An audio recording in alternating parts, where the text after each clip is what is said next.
Oh yeah. Oh yeah. It is Saturday morning, Saturday live training here with Podcasters Live. How are you guys doing this morning?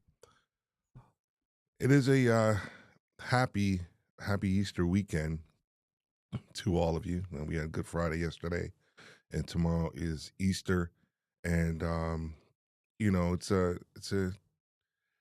it's a good day.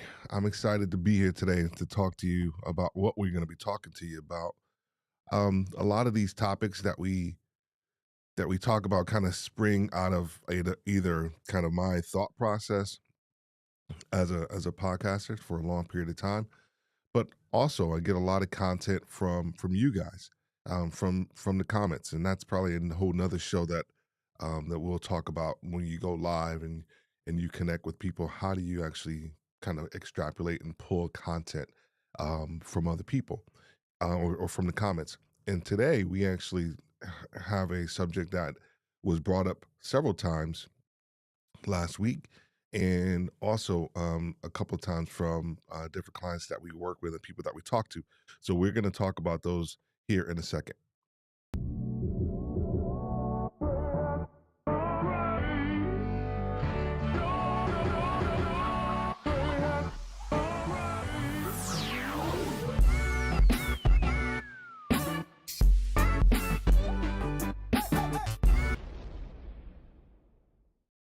All right.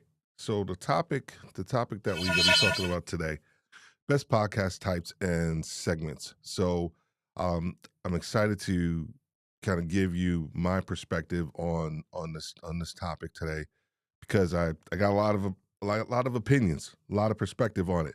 But before we do that, just to let you guys know, we are on LinkedIn, Podcasters Live. So make sure that you kind of connect with us there as well. We are, of course, are broadcasting in our Facebook group, so Podcasters Live, and also on my Steve Worthy page as well. So make sure you connect with us there. And then, of course, lastly, hit that like and the subscribe button over there on YouTube. We are everywhere, Podcasters Live. Just in case you missed it, this show last week on Wednesday was an amazing show. We talked about podcasting and AI. So if you feel so inclined, I definitely tell you to go back and take a listen, put it in the background, whatever it is, if you're working out or whatever it may be. But go make sure you go back and listen to this episode. It was one of our best episodes and tons of engagement. A lot of information kind of came out of that. And so we want to make sure that you go back and experience that as well too. So the question that I do have for you today, one of the first questions before we start, and it is going to be.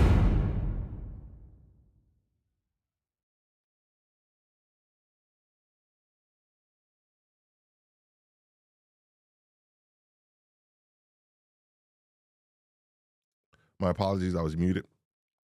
My first question is that if you, what type of format do you use, or if you are a podcaster or a potential podcaster, what's a potential podcast format that you listen to? I really want to know that today. So put that into the chat so we can get some more information about that as well too. All right. Say hello to a few people that are out here, as well. Miss Sherry Jones says morning, Steve. Good morning. Good morning. Tech Troublemaker is in the building. I don't know why is it showing up right there. And when I put the spacer, the placement holder for it to be right there. There we go. And then Cher says, yes, that was a great show. I'm telling you, it was pretty epic, man. It was pretty epic. So make sure you do that. One of the things that because we are podcasters live and we talk about podcasting and live streaming. And one of the things I did want to do, and I just thought about this earlier. What's going on, Chris? How are you doing, man? Good to see you here, dude. Good to see you here, dude. And again, and Roy Tech Troublemaker said he really enjoyed that show. Thank you, sir. One of the things I really wanted to highlight because we want to bring value and keep this as a training, and I always like to set the foundation with everything that we kind of talk about. And one of the things that I will be doing weekly is I want to show you this. This is weekly like stats, and I get this from Podcast Index, and this just gives you a little taste of the podcasts that are actually starting and that are out there. I'm looking for information. I don't think we have anything from a live streaming standpoint. So maybe that's something I can try to figure out myself from a podcaster's live standpoint. How do we figure out how many new live streams were created or something like that? I don't know how to do that. If someone knows how I can kind of get that information, please let me know because I think it's important for people to see. So here's the thing. Total podcasts that are out there, right? 4 million podcasts that were started in the last 3 days, 117,000, right? Um, in the last 10 days, 200, published in the last 10 days, 268,000, right?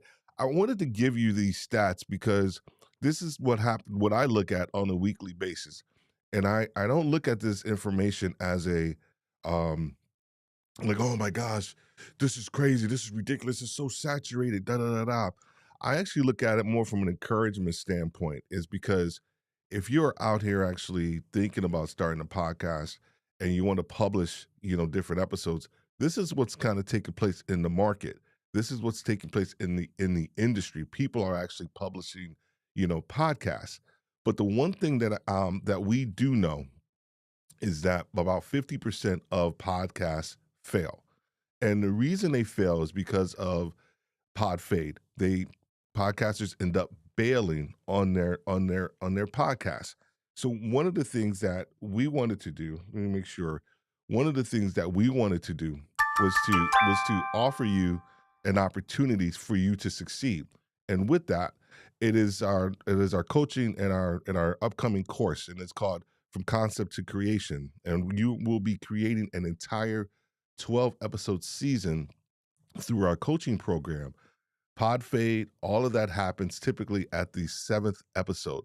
Our goal is to help you springboard past that so that you can have a successful podcasting journey. You don't even have to think about pod fade, right? Your perspective is just like going out, creating episodes, and being successful as a podcaster. And so that is our goal. So you will see the QR code kind of throughout the show today. That's what that is. Connect with us. Make sure that you hit that the QR code to connect with us if you're interested in having your podcast kind of be successful in creating a 12 episode process as well too. All right, I wanted to go back over here. I see Chris has thank you, sir. Yes, these stats are just RSS feed. Exactly. They're just RSS feed. They don't include YouTube podcasts, but I imagine Existing and Podfade are similar. 100%. And I think the biggest thing is that when I put the stats up there, I want people to understand that yes, that is just from a RSS feed standpoint, because as we know, the podcast definition has changed, and it's not just about the RSS feed. There are people who, the idea of a podcast is, of course, on YouTube. If you ask people where's the last place that they actually heard or listened to a podcast, it's they'll say YouTube. And now, of course, I'm actually going to be on Roy's show next Tuesday, and we are going to be talking a little bit about YouTube podcasting and Spotify and the future of podcasting, if you will. So I'm pretty excited to kind of have that discussion as well too. And I think I missed this one, Chris. I appreciate you saying this, man. Great show this week on AI. Had to consume it in chunks, lots of value. I know, dude. It was you know, it was a lot of good stuff that kind of came out of that.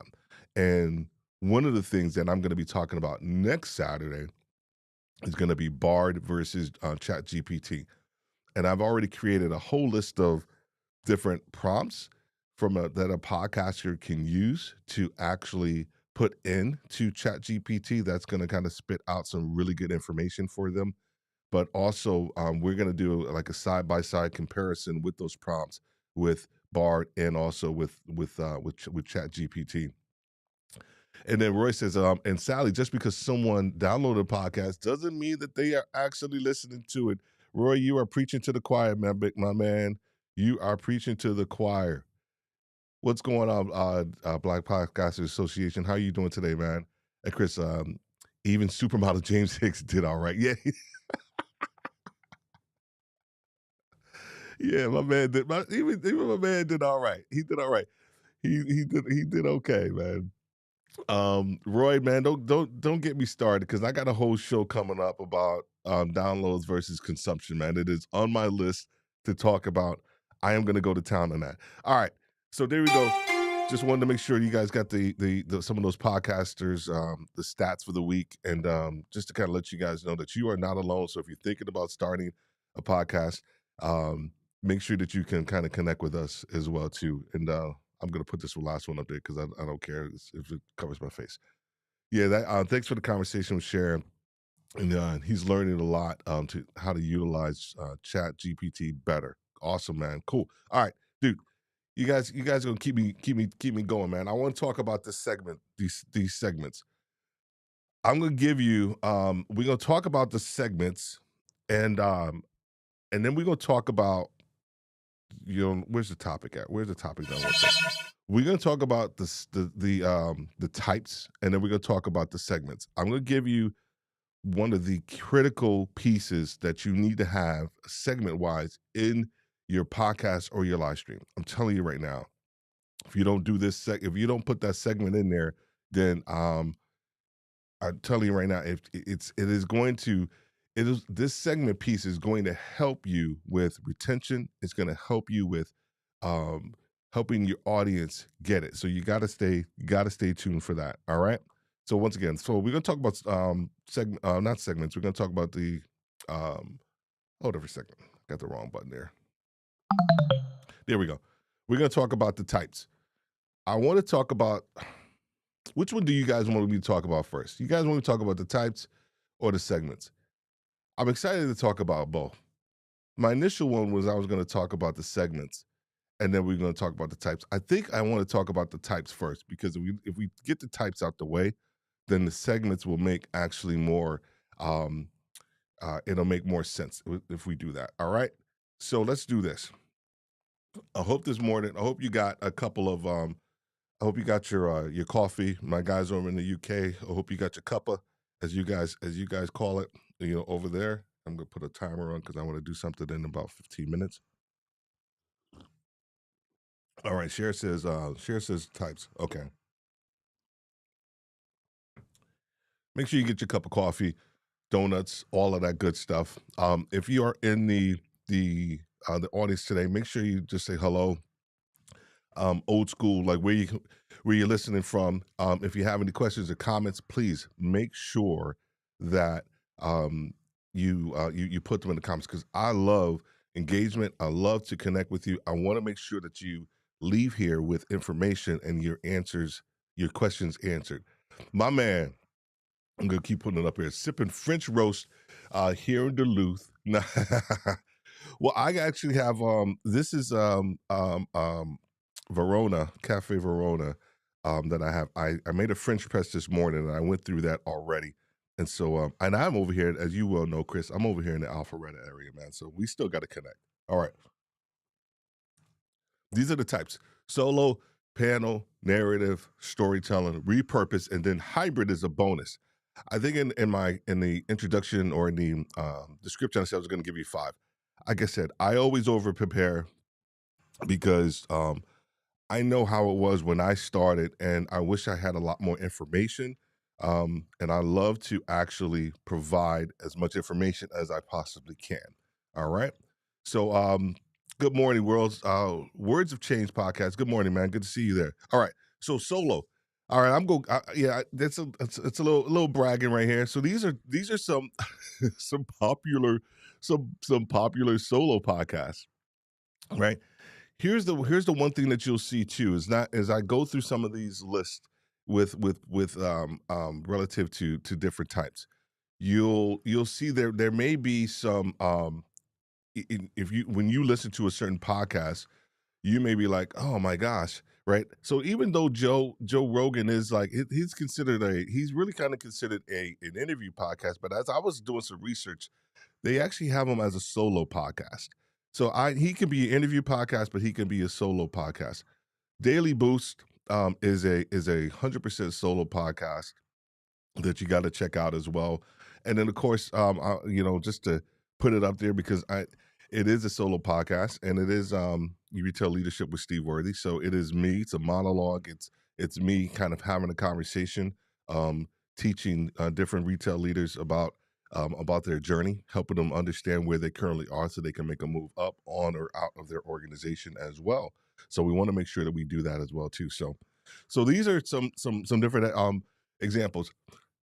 The one thing I want to make sure I want to put this, I want to get this out the way. I want to get this out the way.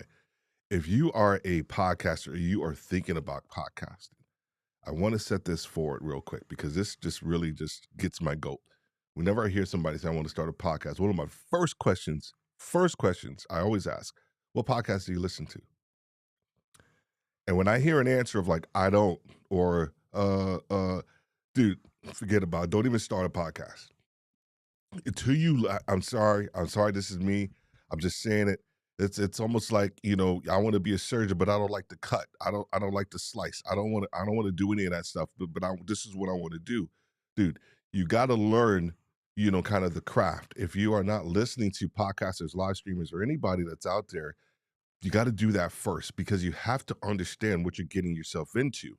So I always say that first and foremost. It's just one of my things. And if you don't listen to a podcast, man, if you ain't never been to the ghetto, don't ever come to the. I'm sorry, that's an old hip hop song that just kind of came out because you don't understand the ghetto. All right, I'm sorry. I digress. All right, let's go and rock. Let's go and rock this out, man. Let's go and rock this out. Um, so who should use a solo podcast? New and seasoned podcasters, right? Those are the kind of the people who should actually kind of use it. Chris, I see your question, and I'm gonna actually get to you here in a second, man. Um, some of the pros, right? It gives you just the opportunity to have full control, flexibility to show, right? You own you own your story to share. It's your own story to share. One of the things I like about having a solo podcast because it is mine. I have a significant, I guess, level of experience and expertise in my subject, which is retail leadership. And even with podcasting, been podcasting since 2007. So I'm okay with having a solo podcast because I have the bandwidth to do it. And so if you are a solo podcaster, if you're thinking about starting a solo podcast, you got to make sure you actually have the bandwidth that comes along with actually being able to talk about a subject matter, and make it entertaining and educational for your audience. It is a massive ask to do that, but it can be done. It can be done for a new podcaster, and even as a seasoned podcaster, if you're thinking about you and your host may have different things. When my first podcast, For Husbands by Husbands, Jerry and I, what we ended up doing near the tail end of our time together, it almost became a solo podcast because our lives got so busy where I ended up just hosting the show, and then I couldn't make it one week. He ended up hosting the show. Right. It would have probably been better for us if we just kind of made a split and tried to do something on our own, but we didn't do that. So I'm just saying, so some of the things you can actually think about as a seasoned podcaster with a host is probably, if your lives get busy, you can probably think about kind of splitting that up if you want to as well too. All right, a couple of comments here too. I want to get to your question, Chris, but I want to make sure I get this. Musicians listen to to music. They study the greats 100%, 100%. Um, yeah, Black Podcast. It says Black Podcast Association says I'm the same way, and it shares says you can go solo if you feel like you can talk about it all day, every day, 100%, 100%. I want to get this with Chris too.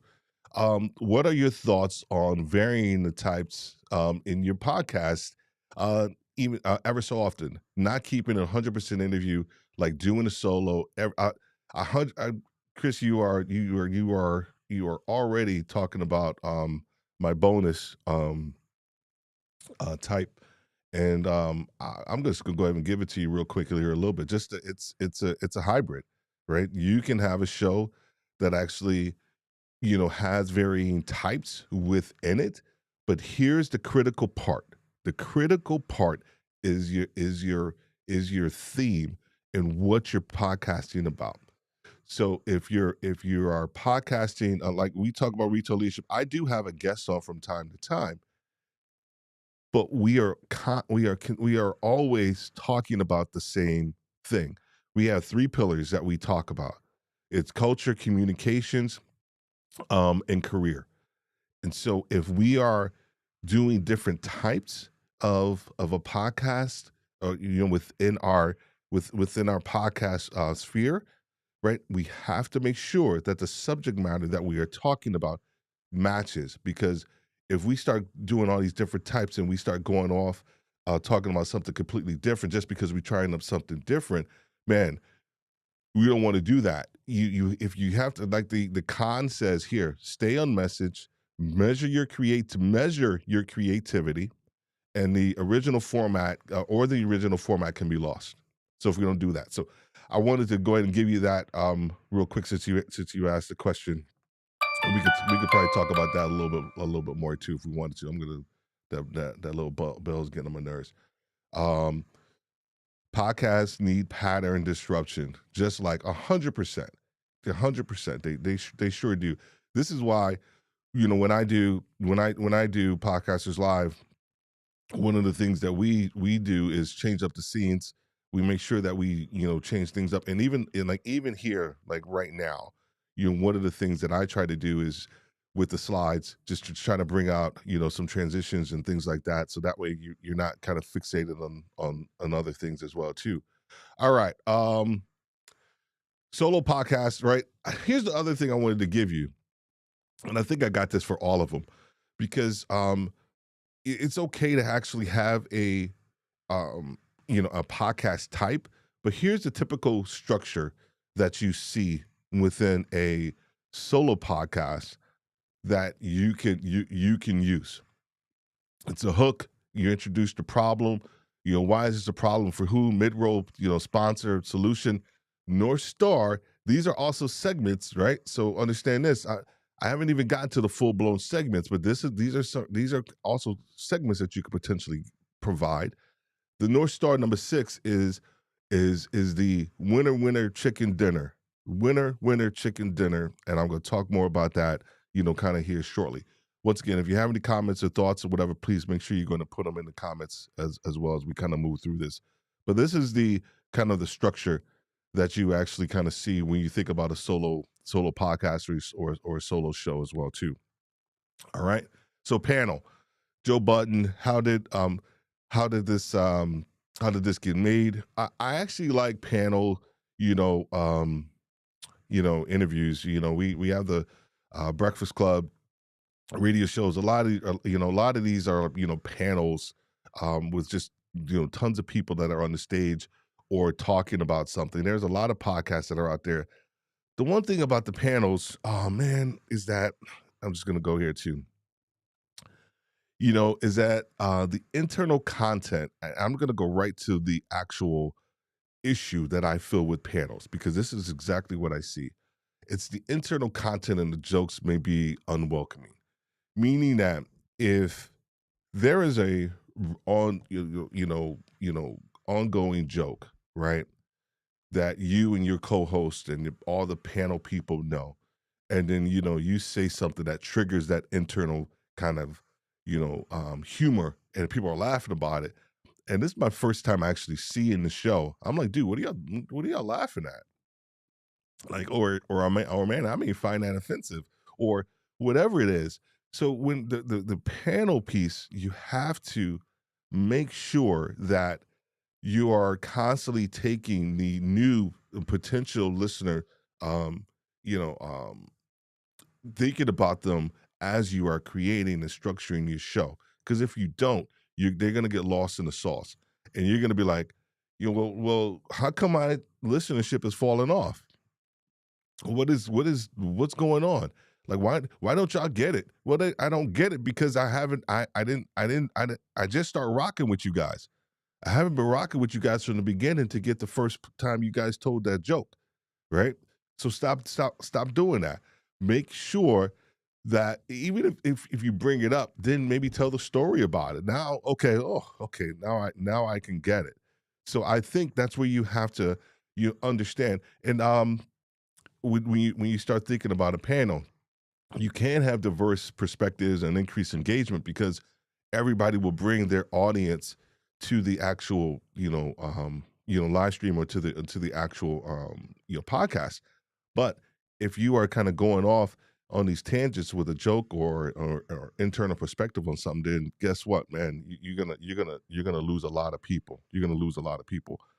I see we got some comments that people are firing off here too. Cool. What's going on? How you doing? How you doing? Good to see you too. Um, oh, Cher talks about that. Oh, talked about that.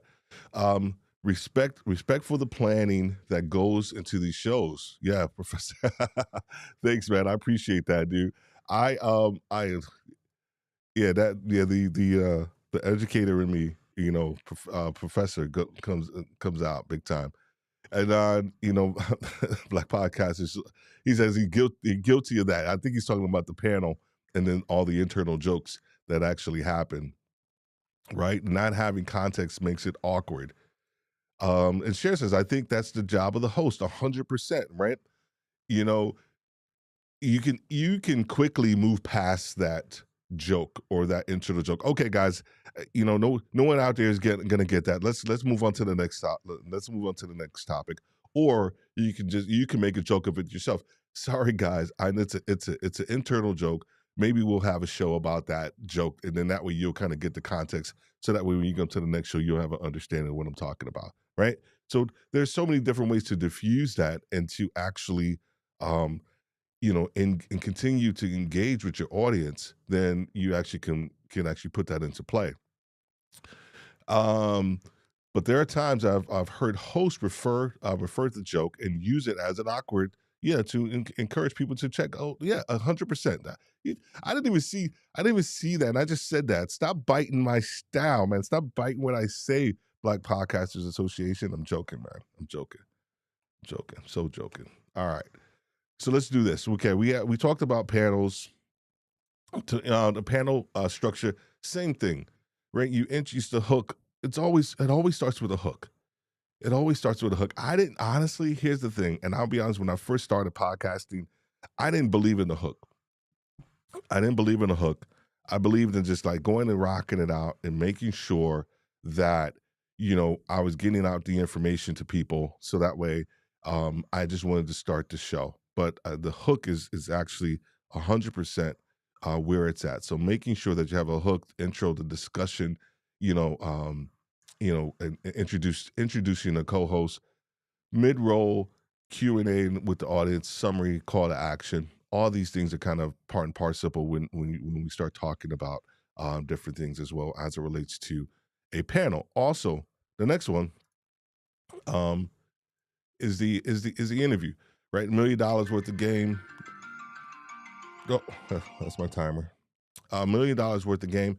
Jordan Harbinger, right? Even though Jordan Harbinger is he's one of the most popular podcasters out there. Not a particular fan of his voice. Anyway, just saying.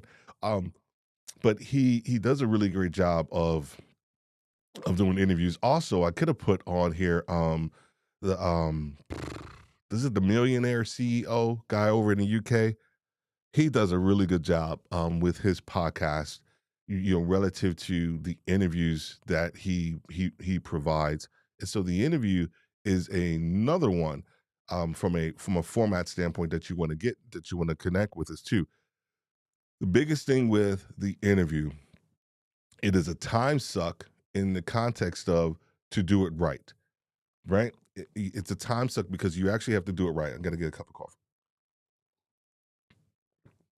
If you are, if you just pick somebody to interview, and you bring them on the show, and there's no context for that person to be on the show, then it's not going to work. The biggest issue that I see with interviews is just that is that the person that they bring on the show doesn't align with what the show is. Now, understand this. Understand this. I'm going to get on my soapbox for a second. Understand this is that when you are first starting out and you want to interview somebody, dude, interview whoever you can. Honestly, when you're first starting out, interview whoever you can, because if you it does a couple of things. It helps you kind of um, learn how to interview. It helps you with trying to figure out your process and routine and what questions that you need to ask. Right.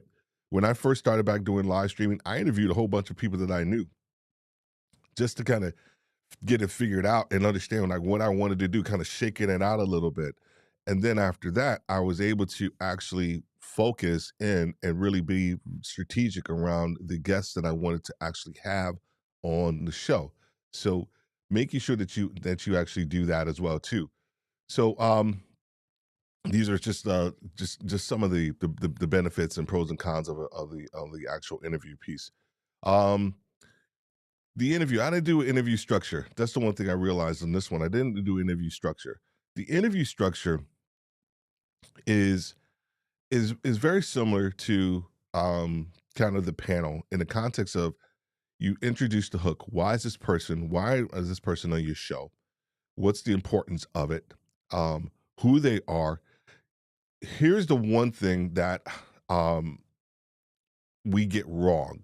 Man, and I know I should have put the interview structure in there, but man, y'all got to get this one. Here's the one thing that we do wrong when it comes to interviews and introducing the guest. This is gonna help somebody out here. When we ask for their bio, when we ask for a person's bio, there are different types of bios, and I'm gonna do a show on this one too. There are different types of bios that you have. What we typically hear, and I'm guilty of this myself, what we typically get is a rundown of the person's past achievements, right? It's almost like a resume. It's not really a bio, it's almost like a resume. So when we start to talk about the person or introduce them, we are introducing, their resume of what they used to do. I am in the process of fixing my bio so that my bio is solution oriented. And hey, you're Steve Worthy is going to be on my show because of this is the solutions that he's going to help provide for you. Not he started podcasting since 2007. He's a retail leader. He's da da da da. We have to create bios that are actionable and solution oriented. So when I am reading it, people are like, oh, snap. Okay, I get it. Once again, that's incumbent upon the host to do that, right? It's not so much, maybe the bio that we get isn't actionable or solution oriented. We have to maybe take it and turn it and make it solution oriented to the subject matter instead of just reading it out, right? So does that make sense? Let me know if that makes sense. If you track it with me, say you track it with me here, because I want to make sure that you understand this piece of it too. All right, we're gonna move swiftly through the rest of these formats because I want to get to the actual segments too. So storytelling, a whole bunch of different podcasts that are out here for storytelling. 20,000 Hertz is one of my favorite podcasts, like ever. Just one of my favorite podcasts ever. I love it. I love it. Love it. Love it. Um, my VA, PJ, she has a great podcast, a narrative or storytelling podcast. Great piece. Um, I'm gonna get right to, man. I'm telling you what, narrative podcasts require a lot of work, dude, to do it right. To do it right, they require a lot of work.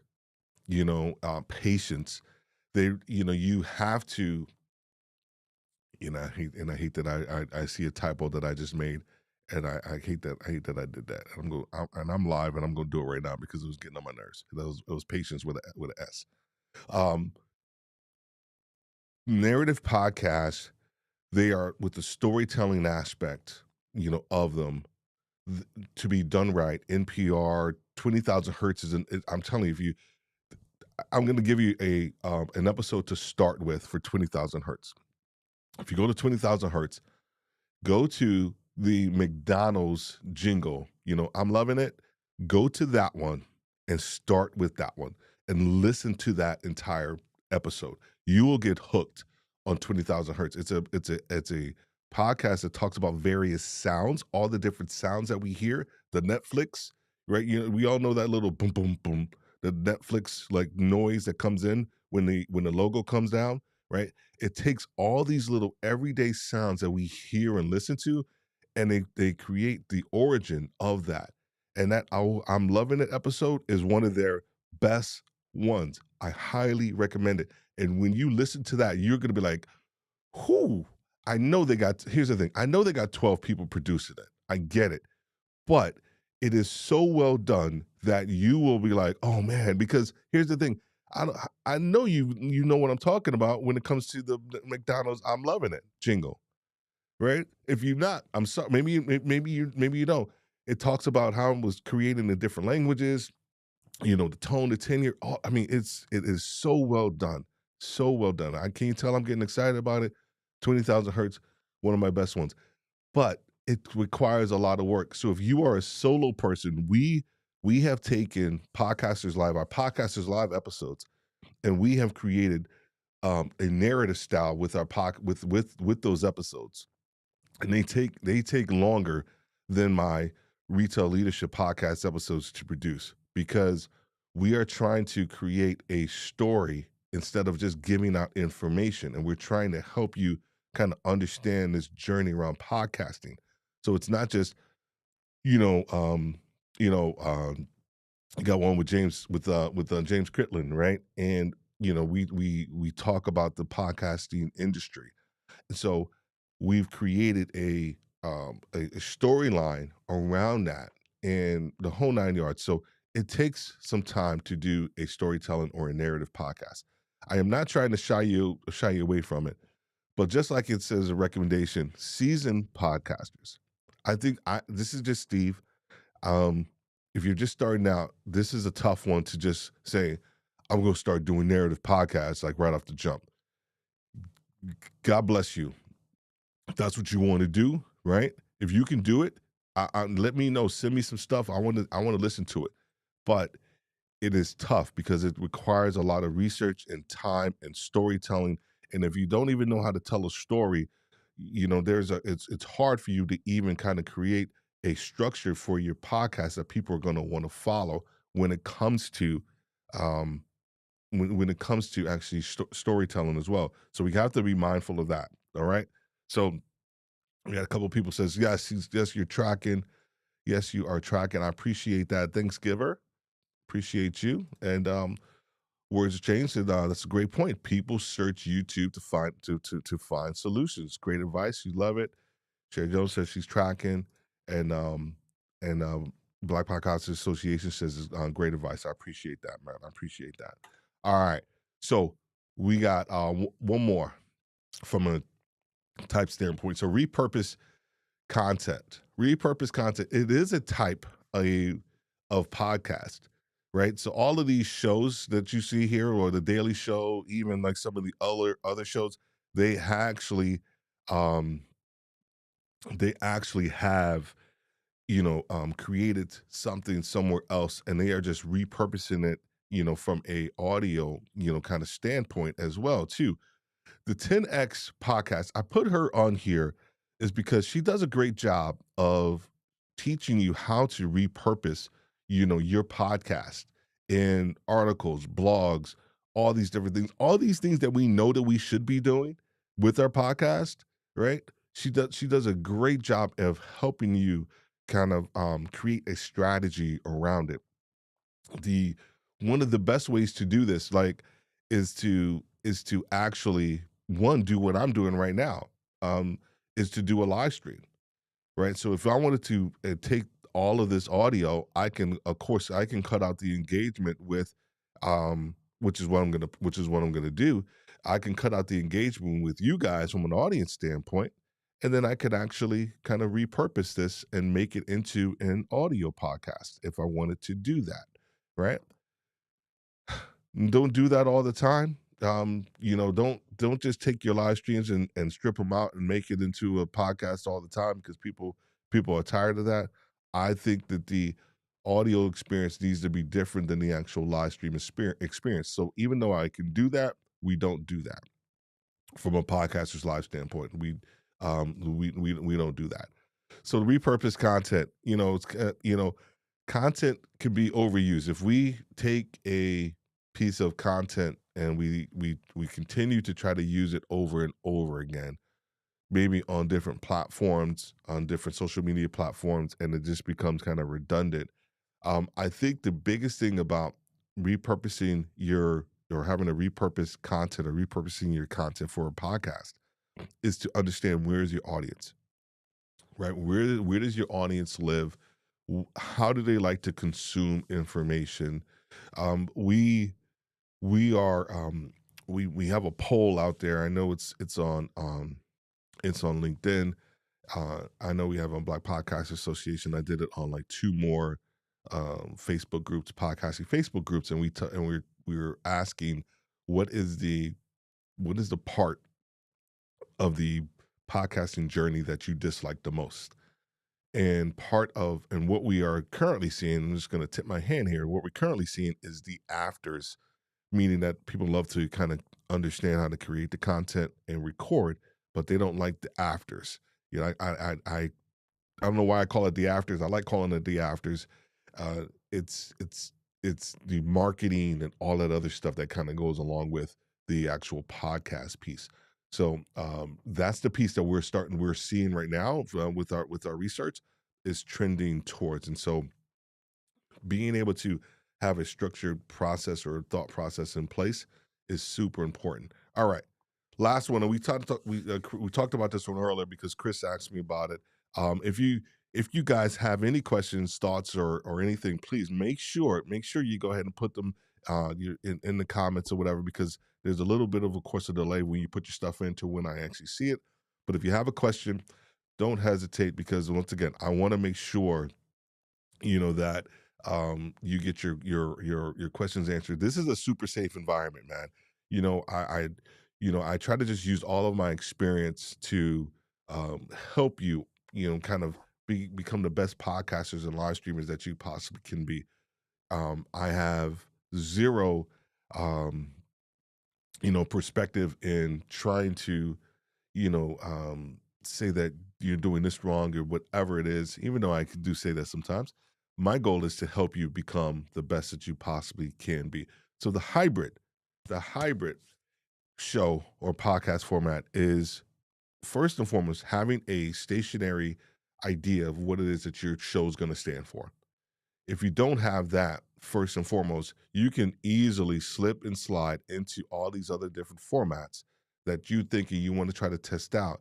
But guess what? You may end up losing the core of what your messaging is because you see somebody trying it. I see it on YouTube, right? I see it on YouTube. I see people trying all these things, right? They come out and they say that this is what our channel is going to stand for. But just because I'm going to use podcasting for an example, right? People say I'm a YouTube coach, right? But they've never, and then podcasting starts jumping up. People say, I'm gonna teach you how to podcast. Like, yo, you don't even have a podcast, right? You never even started a podcast, right? But you're taking all this stuff and I get it. But those things don't last. They don't last. So stick to who you are, what you can talk about, and the more you do that, the more authority you will create an influence over time. The ones who start to go down these slippery slopes of trying to do all of this other stuff to appease everybody, or just because that's hot, it's not gonna last. It's not gonna last. Stick to your guns, stick to who you are, and focus and win because that's what happens is that when you focus you end up winning more of an audience because they understand who you are and you're not diluting your message. Stop diluting your message. Stop diluting your message. All right. Just one thing, quick thing. Make sure if you're on YouTube, make sure you hit that subscribe button and also the bell, so that way you'll know exactly when we have more information that's actually going to be coming out. All of our episodes, every Saturday we are here as well too. All right, so let's do this segments. Yeah, buddy, we about to get into some segments. You have any questions or thoughts or anything? Please make sure you're going to put them in here. Just one quick thing that Corey says. Yes, podcasting is storytelling, right? It is storytelling, but I think the biggest thing that we end up seeing sometimes is that inability. Oh my gosh, um, is that inability to properly tell their story. Podcasting was born out of the idea of telling the story, but there are certain things that actually need to kind of take place when it comes to telling the story. So here are some segments that you can add to your repertoire for your podcast, depending on the actual type that you want to go with as well too. If there's another segment out here um that you are thinking about or that you've seen that I don't have here, please make sure you do that. What time we got? Oh, we got time. We got time. We got time, right? Yeah, we got time. I'm good to go. I'm good to go. We're gonna rock this out. We're gonna rock this out. I know my coffee's cold, but I don't care. That's cold coffee. All righty. Q&A top 10. Did you know? Lessons learned, guest interviews, recap, which is a roundup, and then story time. Steve, what what am I doing? What am I doing, man? Stop spitting right now. What am I doing? What are you talking about? Stop spitting, man. Clarify that statement, man. Did I actually like spit come out my mouth? I don't know what you're talking about. Are you talking about bars? Did I drop a bar? I don't know if I dropped a bar or not. I don't know. You guys let me know, man. All right, here we go. So Q&A segments, right? Q&A segment. It's a great way within your show. It doesn't have to be all encompassing in your show, right? As you can tell from a live stream standpoint, I actually I'm gonna change this because I don't I'm you guys don't even know what I'm doing behind the scenes, but I'm changing all of this because I don't like how that looked. There we go. So I'm funny like that. Um it, it doesn't have to be. You can actually have a show that's all about Q&A, right? So let's just say you retail leadership with Steve Worthy. One of the things that we have on our list to do is an actual entire show based on Q&A, right? Ask us a question, right? We see that all the time, whether it's on a IG post. Sometimes it's actually, a YouTuber who put something on their IG account, and people submit questions, and then they may do a video, or they may go live, right? So it's also a really good way to engage with your audience when you put a a questionnaire out there about, hey, ask me a question or a topic about X, Y, and Z. And then you do this part of a segment of your show. Hey, we're going to get into our Q&A segment. We have some questions, from Thanksgivers and Words for Change podcast. They ask us, so we want to give them a shout out. Thank you so much for submitting their questions. And they boom, you go into the question and then you ask them. Guess what? Now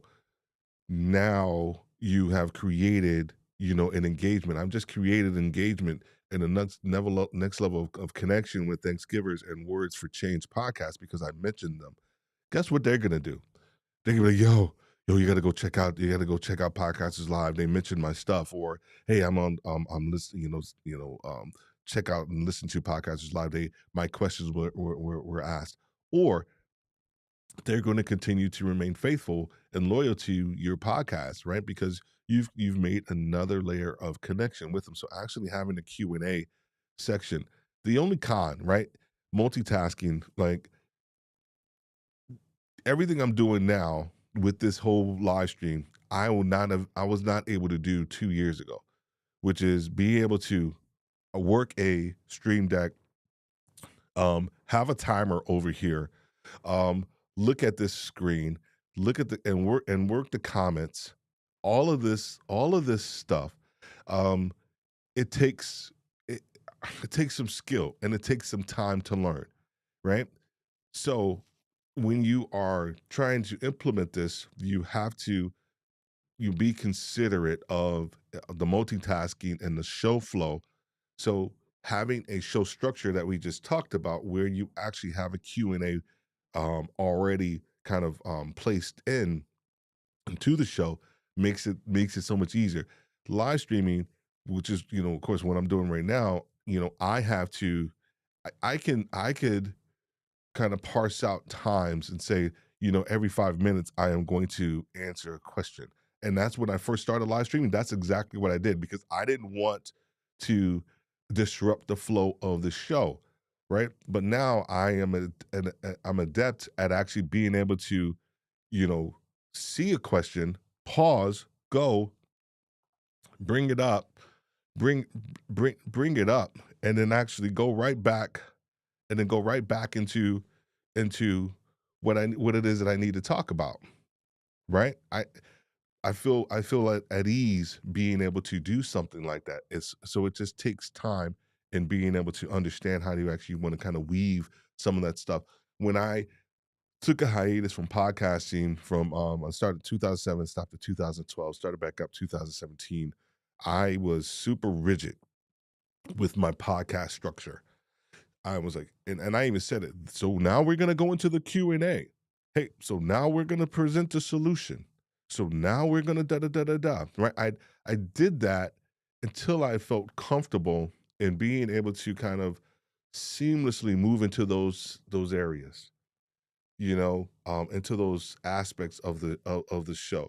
So it is okay. We teach people how to actually structure this show, and they can speak about whatever it is that they're going to be talking about next, and then speak about it, right? Because if you don't do it, you may forget some of the very important parts that you want to talk about, and so that's why we help them with that structure. So a Q&A is a really good way of actually bringing um, you know, um, creating some connection as well too. You know, tell me about it. It's definitely right. Yeah. That's yeah. Share setup is crazy. I gotta get her on Ecamm. So I gotta get her on Ecamm real quick, man. Yeah, she got all types of stuff going on. She got all types of stuff going on. You can do a live tweet. Yep, a live tweet.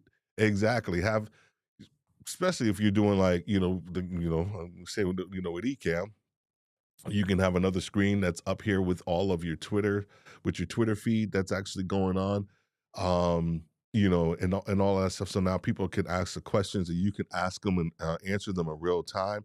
You can also do a live stream just like that, and people could put comments and just ask me anything, which is probably I think that's actually a really good one that I'm gonna probably end up doing, kind of soon here on a Saturday morning, which is just like ask me anything.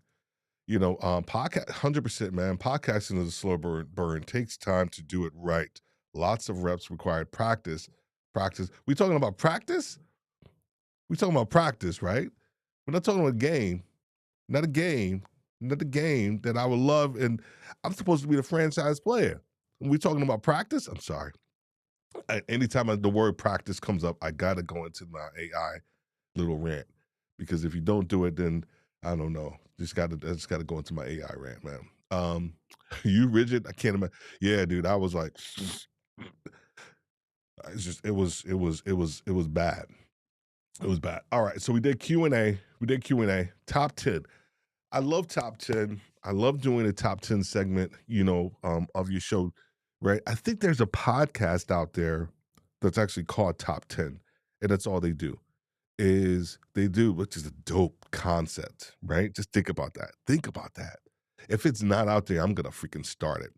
Um, Somebody research real quick if there's a podcast out there called Top 10. I'm sorry. I am my my Enneagram 3 in me is taking over right now. Man, somebody let me know if there's a podcast that's called Top 10, because if it's not, I'm starting that joint. Um you just talk about top 10 things, right? in your segment. So I'm gonna digress and not talk about the podcast that I want to start. It's funny, or a top five, but it's digestible and shareable content for your listeners, right? It showcases your knowledge. So the I love doing a top 10 because that's exactly what it does. It actually just provides really short pieces of information for your listeners to know about a subject that's going to be super important to them, and it should be relevant to where they are and what it is that they want to what they want to do and talk about, and what your podcast will actually help them do. I got an idea around doing top 10 interview skills, for a retail leader, right? So top 10, uh you can do top 10, podcasting hosts, right? For your podcast. Top 10 um microphones, all these different things as well too. The issue is that, like I just talked about, you got to keep it personal, less robotic, and don't overuse it, right? So it's suitable for both, new. I actually love this one for a segment for a new podcaster. Like, it's a really good segment for a new podcaster, to as a an additional aspect of what it is that they're talking about. Maybe that's the hook, the problem, the solution, and then maybe top 10 reasons why you should actually do this, something along those lines. I really like it for a new user. A um seasoned user can actually utilize it as well too. They can actually, create some variations for the show when they actually utilize this top 10. So to Chris's point around being hybrid, you can do a top 10 show, right? It may not be your typical interview. You can even say that. You know what we typically do, guys, we typically do interviews on our show, but this week we're going to do a top 10. You gave us and you asked us about, the top 10 reasons why we love podcasting. The top 10 reasons why you should podcast. And we're going to talk about those top 10 whys here today. No interview today, but we're going to just talk about the top 10. Bada bing, bada boom. There it is. Done deal. That's all you got to, that's all you got to do. All right. Did you know? Did you know? Did you know? Did you know? Intrigues listeners with lesser known facts.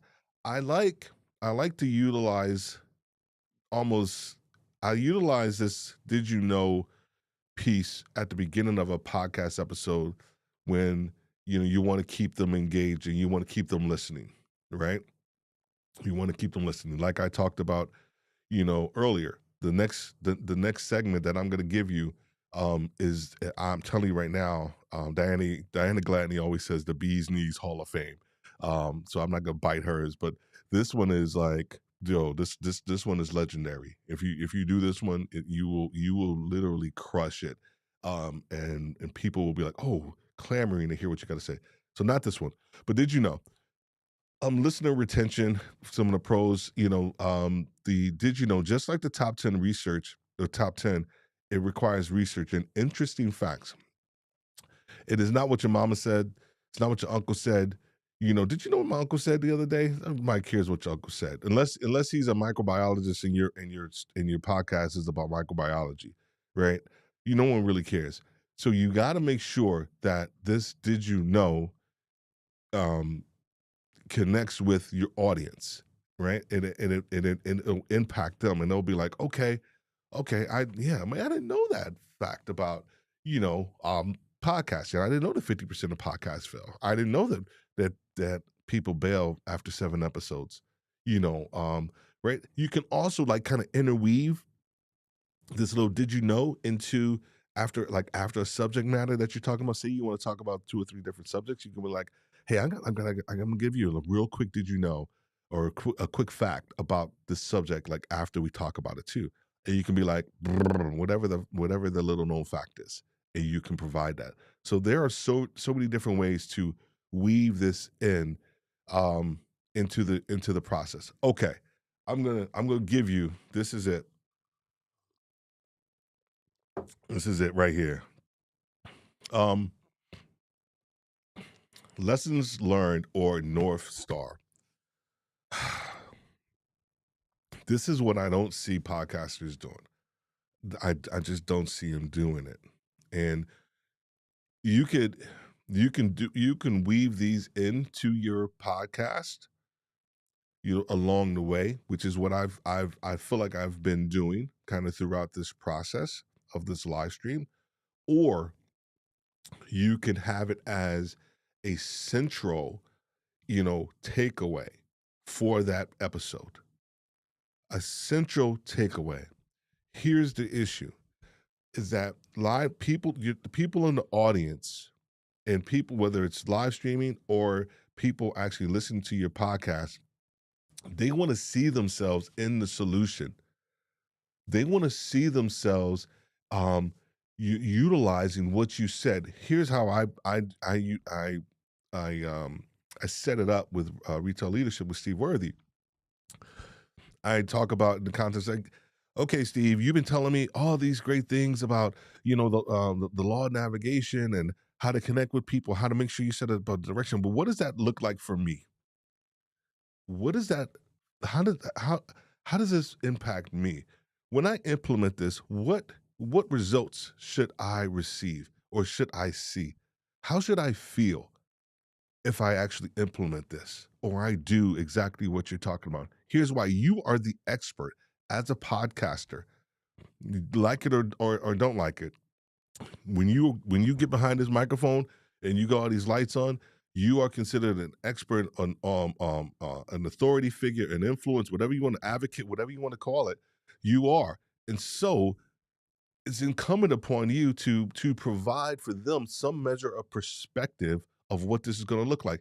It's not going to look like it for each and every person, but people want to almost kind of feel that you've taken them into consideration when you present this content. They want to know that, man, okay, this dude kind of thought about me. Man, that's may not be my complete scenario, but I kind of get it. We have gotten when I started implementing the North Star in our podcast, you know, I firmly saw an increase in downloads and our overall consumption because the North Star is the second to Larry last piece, second to third last piece of what we talk about in our episode, and we provide them with an understanding of what it looks like for them if they do this. How should you feel? Here's the other thing. What should you, especially from retail leaders, right? What should your team do? What does it look like when your team has bought into you? What will they say to you? What do their mannerisms look like? I know this because I've experienced it. And so this lessons learned piece, it requires a diverse range of experience. It's necessary. It requires vulnerability. It also requires when you talk about the North Star sometimes when you didn't get it right. And here's why when I didn't get it right.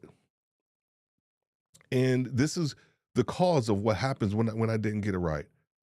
When you start to implement something like this into your overall segment of your podcast or your live stream, people will start to it'll resonate with people and they'll get it and they'll feel differently about who you are and what it is that you're talking about. They're like, dude, this dude gets me. You see me. They want to be people in your audience, they want to be seen. They don't just want to be, heard, especially when podcasting is if you're doing audio only, right? Because you're not really engaging them, right? Ratings and reviews, cool. That's awesome, but there's no engagement, right? And so if you are able to put put them in your shoes or you put yourself in their shoes, right, and live kind of like through them, like, dude, I know exactly what you're going through. Here's what happens when you don't implement proper communication with your team. Here's what happens when you have a high potential person who thinks that they should have gotten the promotion before you. Here's how you lead that person. Here's how you lead somebody that's 20 years older than you, and you feel like you don't have the requisite skill set to do it. Here's what it feels like when you are a podcaster and nobody's listening, or you feel like nobody's listening. I've been there. This is what you need to do, right? All these pieces, these lessons learned, these North Star pieces help people understand and see a little bit more humanity in you as the authority, right? Because here we are, sitting here, if we get your studio all made up, right, looking all nice, and here you are, the authority, they want to know that you've been through the trenches and they want to see that. So having a North Star or lessons learned in your podcast or your live stream, I'm telling you right now, if you don't do it, yo, that's on you.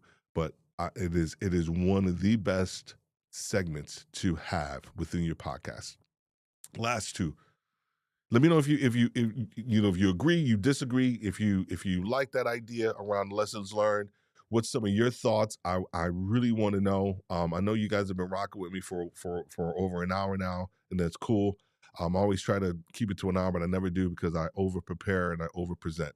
Um, but I really want to get your perspective on that because if I'm missing the boat or if there's something else that you want to add, please make sure I want to do that too. So I actually do have one comment here.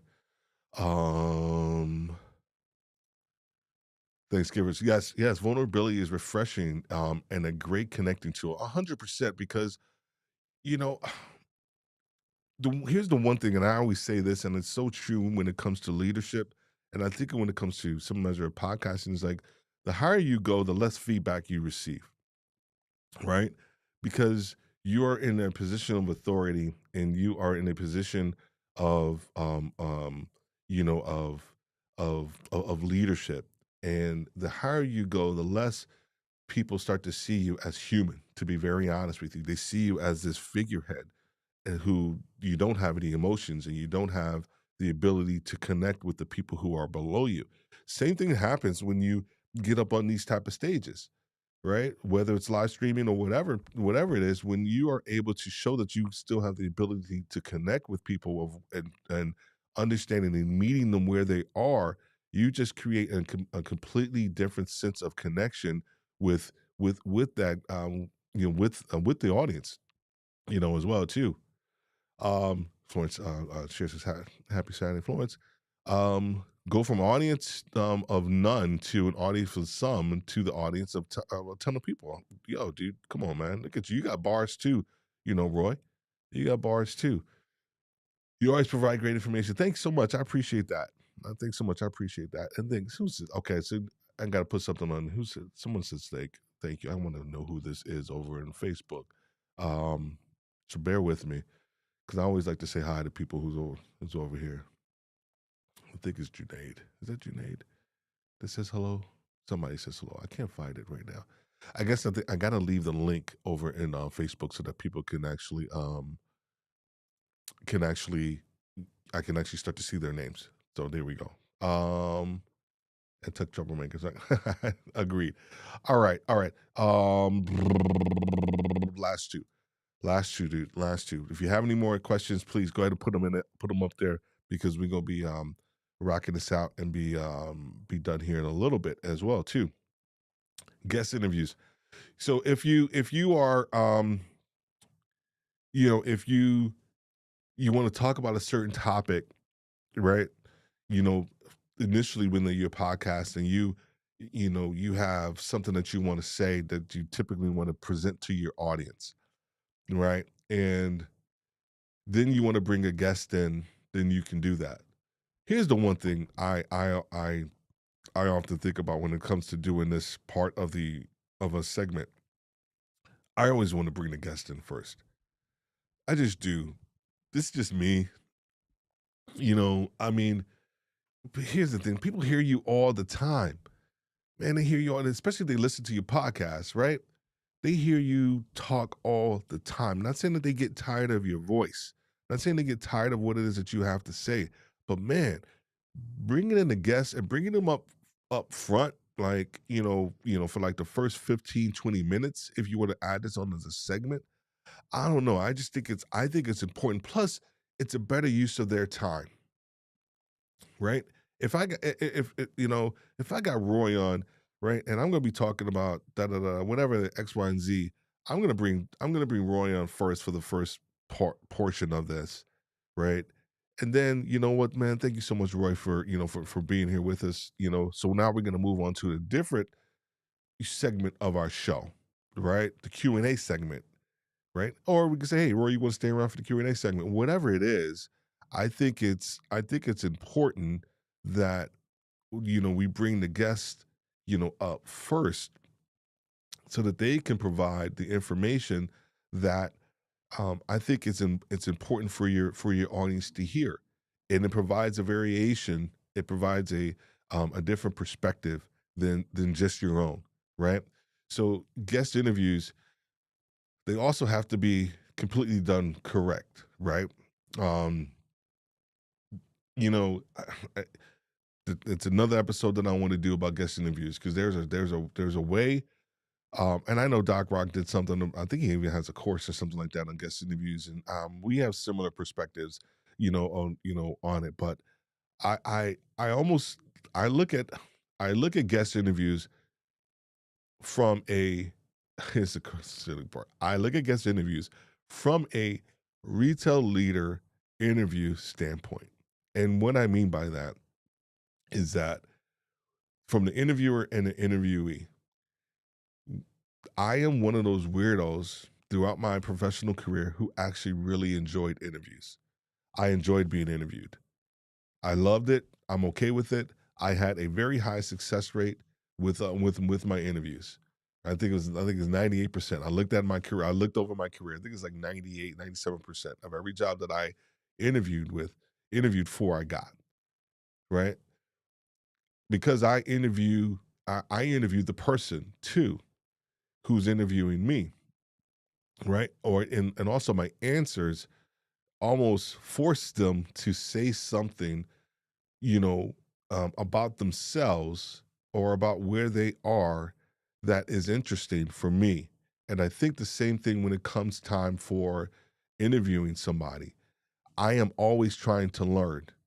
So anytime I interview somebody, I am truly coming from a perspective of learning myself and curiosity. The worst thing that we can do is to approach it from a canned kind of perspective. Yes, if you're just starting out, 100%, 100%.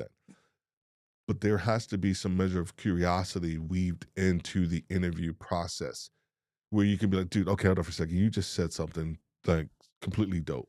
Like, and this is why even now I'm doing a solo live stream, but I still have a pen and a paper here in front of me. It's a force of habit. Anytime I'm doing an interview or anything, I write down something that the person may say. And I'm like, okay, hold on for a second. You just said something. This is just I think they need to hear.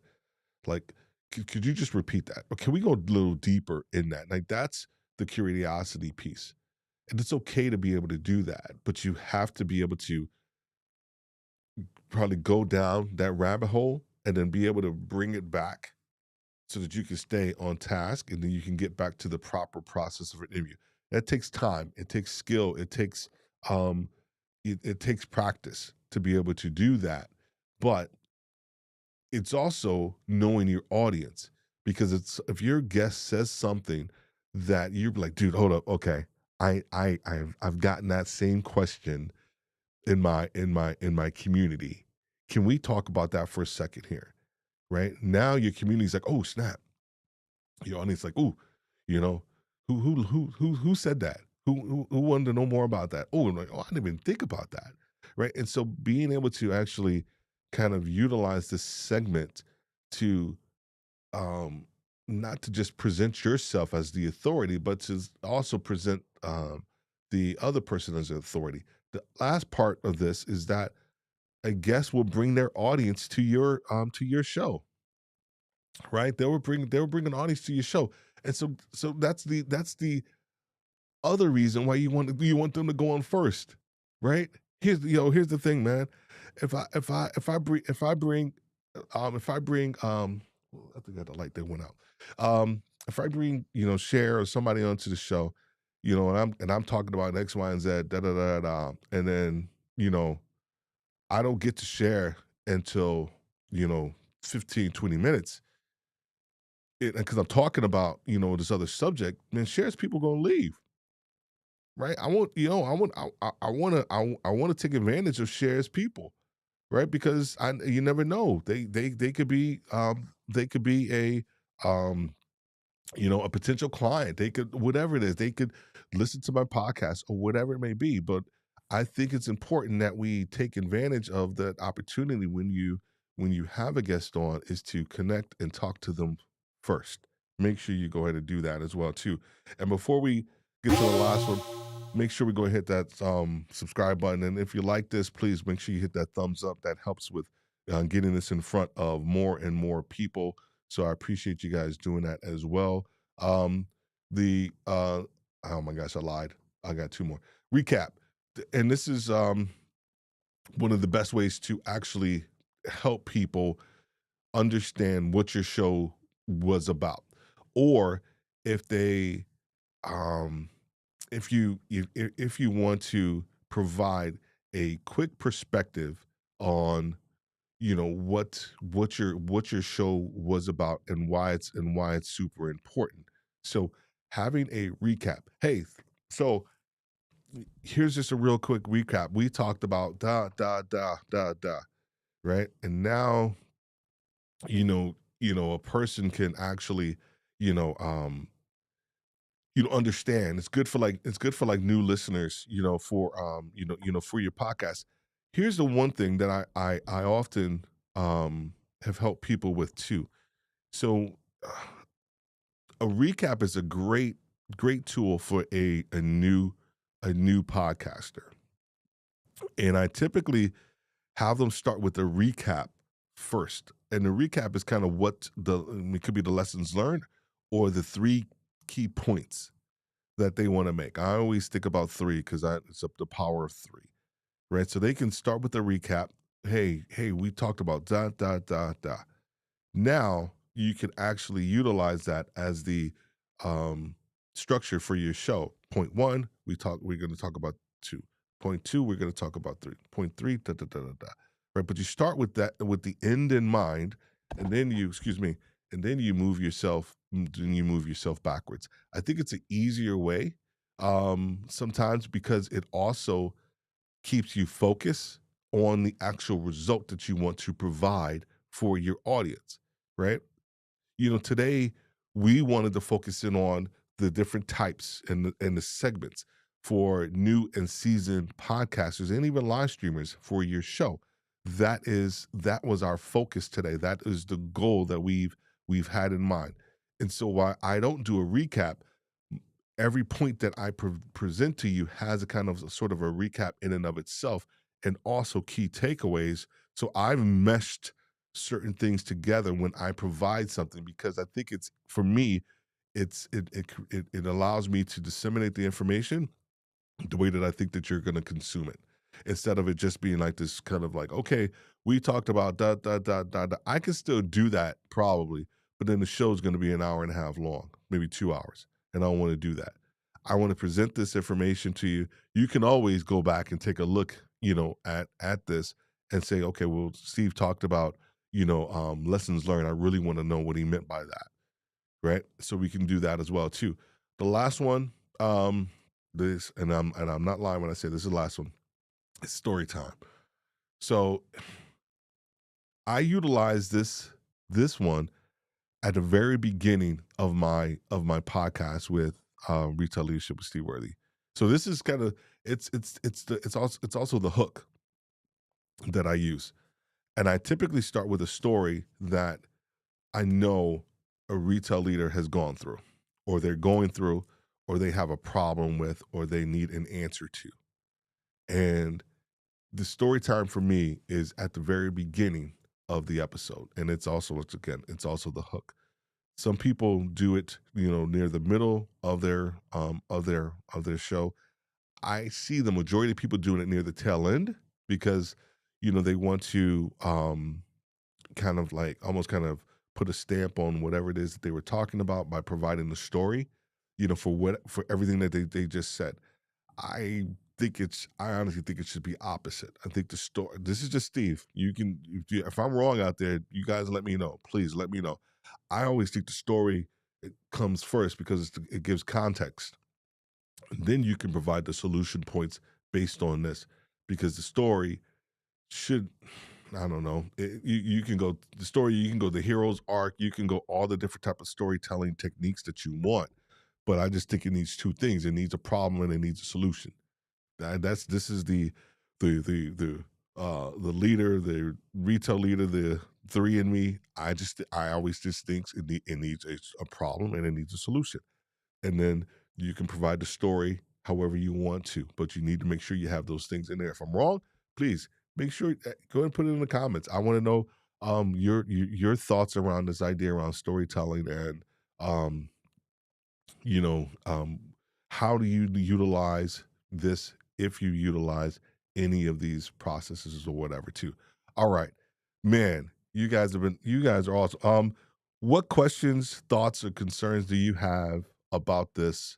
As well too, because we talked about the best podcast segments, we talked about the best podcast types, today, and we gave you a list and some thoughts around each and every one of them.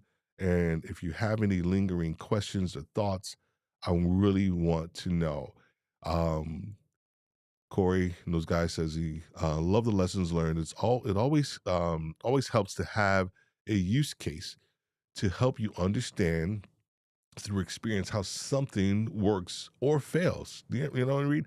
One of the best books that I've ever read was by John Maxwell about fell forward, right? And so and it talks about it, all he's doing is sharing his experiences. I remember I was coaching, not even coaching, I was mentoring a guy, and we were going for coffee, and we were sitting down, and he was like, "Steve, dude, do you know like the majority of the time that we're talking, you tell a story, it's a time that you failed." Or you learn something or lesson learned. I was like, dude, to get where I've had to fail a lot.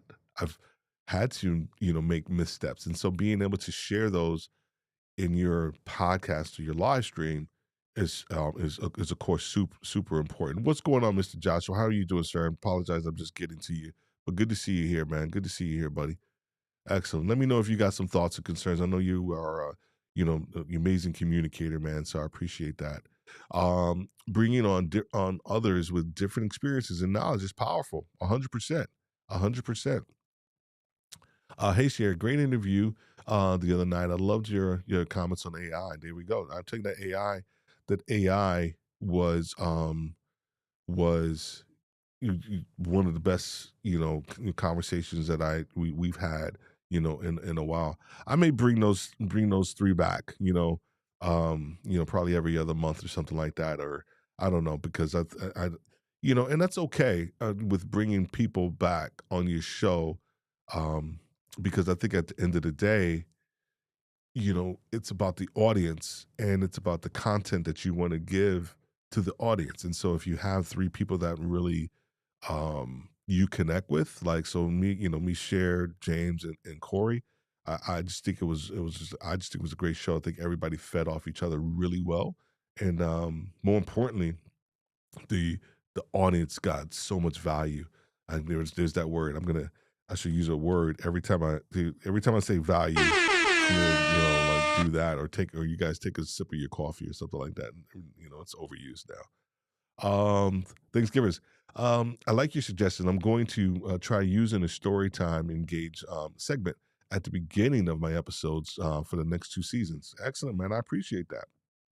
I appreciate that. Yeah, man. Failing forward. We learn best by the challenges we go through. My very first leadership book was when I left New York and I moved to Charlotte, North Carolina. Um, John Maxwell, Developing a Leader Within You. My pastor at my church, God bless him, Dr. Philip Davis. We were on the golf course, and we just finished a round, and he pulls out of his trunk the book, Developing a Leader Within You. I think I was 25 at the time. I had been doing other leadership stuff, but I just came out the military, and so my perspective on leadership wasn't that great. I had the bones of a really good leader, but I didn't have the emotional intelligence and self awareness.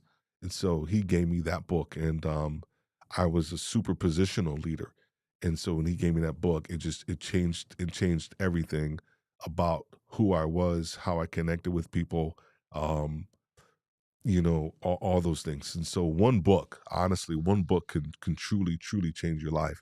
And then, of course, I read everything from John Maxwell. I attended all of his conferences. I've never gotten John Maxwell coaching certified. I think I want to do that, but I use a lot of his stuff, and then we turn it on its head and use it for retail leaders as well too.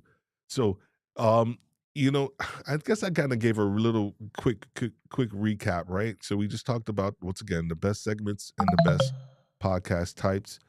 Which one is the best for you? Which one, are you here in the audience? And we already heard Thanksgiver say that he or she, I'm sorry, that they're going to use a story time segment. What's one that you were thinking about using for yours?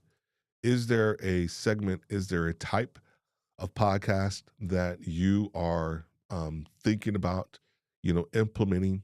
If you want to put it in the comments, that's great. If you're looking at this on the replay, please go make sure you go ahead and do so as well. But hopefully today we were able to provide. There you go. I'm sorry about that. Thank you so much. Thank you so much. Thank you so much for the clarification. Um, I at the end of the day, I think it's important for you to understand that I think words for change said it earlier, and I want to make sure I bring it up here because I think, there we go, there it is, right there, because I think it's super important, right? It says podcasting is a slow burn, even live streaming is a slow burn. Takes time to do it right. Lots of reps required. Practice, practice, practice. 100% agree. The only way that you're going to be able to get better at something is by actually, doing it, is putting the reps in, right? When I started back podcasting, we started I started with the Worthy Podcast. I always chuckle and laugh when I say that. It's because I had no clue what the hell the podcast was about. I wanted to coach. If you go back and look, I don't have a picture of it. I think I do. Hold on a second. Where's my old? I can't remember where it is, man. But it was. I think I got it here. I think I got it here. Is it the? I don't know where it is, man. I'm sorry, yo. I'm sorry, you guys. I'm not gonna bore you with it. But it's actually the, if you guys were like around for like one of my not very first ones, but like as we've been more consistent with this, I had a picture on there of myself with all of the different podcasts that I've actually done. Oh no, I know where it's at. I know exactly where it's at. So when I do some teaching and coaching, I actually utilize this one. Is this it? Yeah, there it is. There it is.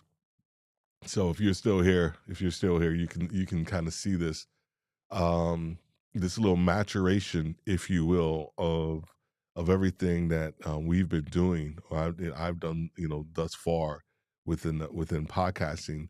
The very first one, by husbands for husbands, right? 2007, 2012, and then the Worthy Podcast.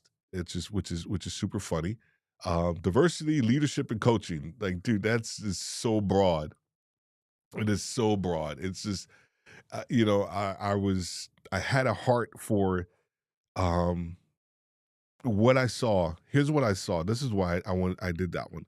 I put it that way, is because I saw a lot of black leaders in retail not get um the same chances that I was getting, and opportunities that I was getting in other organizations.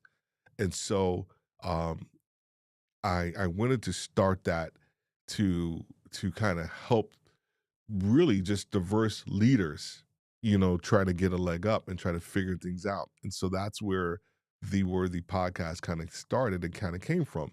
The content was really good.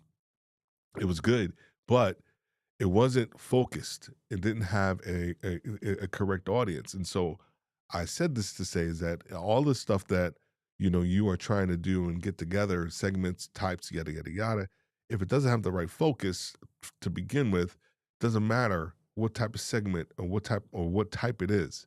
Just doesn't matter. All of that stuff is for nothing if you don't have the right purpose and why, for your podcast. So these are the other ones that we've of course, retail leadership see worthy podcast is live. I got to update the podcast is live one because we're not just teaching podcasters how to live. We're also teaching live streamers how to podcast, but we're also teaching authors. So we're we're we're gonna update that one to begin with. So there we go. I'm just gonna put it to you right there. All right. Man, I really hope you got some value out of today. There you go. Value. All right. Every time I say value, I'm gonna hit the little DJ horn. If you have any things on the replay, or even if you after today you have a question or you have a thought that you are thinking about and you want to run it past me, please, I, there's a info bar, that we have at the very end of the show, and I should have had my QR code up on this one. But please go ahead and click that, or sign on to that and connect with me. I would love to talk to you about your podcast or your live stream and where you are, and what are some of the things that you are thinking about doing differently with your podcast, and how we can help you with that. It is a great Saturday. Tomorrow is Easter. I really hope everybody has a safe weekend. I hope if you have family in town, I hope they're doing well. Everybody's safe, and then everybody can get back home safe. I'm excited that you're here today, and hopefully, once again, you got some value out of today. Have a great day, and I'll see you next week when we are going to be talking about Bard versus ChatGPT, and in which one is the best one for podcasters. All right, have a great day. God bless.